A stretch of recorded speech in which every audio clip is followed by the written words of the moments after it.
இறைச்சிகளுக்காக மாடுகளை விற்பனை செய்ய தடை விதித்து மத்திய அரசு பிறப்பித்திருக்கும் உத்தரவு திருமாவளவன், முத்தரசன் உள்ளிட்டோர் கண்டனம் தெரிவித்துள்ளனர். அந்த கருத்துக்களை பார்க்கலாம். மோடி தலைமையிலான சர்க்கார் இன்றைக்கு ஒரு சட்டமே பிறப்பித்திருக்கிறது. விவசாயிகள் மாட்டு இறைச்சிக்கு மாடுகளை விற்பனை செய்யக்கூடாது என இன்றைக்கு ஒரு அவசர சட்டத்தை பிறப்பித்திருக்கிறார்கள். நாடு முழுவதும் உடனடியாக அமலுக்கு வரும் என அவர்கள் தெரிவித்திருக்கிறார்கள். யார் என்ன உணவு உண்ண வேண்டும் என்பதை அரசு தீர்மானிக்க முடியாது.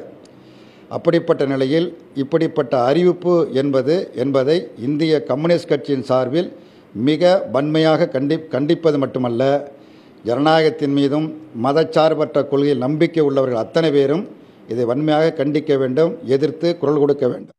மாட்டிறைச்சி, ஒட்டகை இறைச்சி விற்பனை செய்யக்கூடாது என்கிற இந்த தடையாணை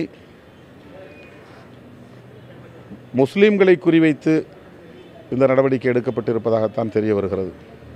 இதனால் இஸ்லாமியர்கள் கலாச்சார ரீதியாக மட்டுமின்றி பொருளாதார ரீதியாகவும் கடுமையாக பாதிக்கப்படுவார்கள். ஆகவே இங்கு வகுப்புவாத அரசியல் என்பது நாளுக்கு நாள் பாரதிய ஜனதா ஆட்சியில் அல்லது RSS ஆட்சியில் வலுப்பெற்று வருகிறது.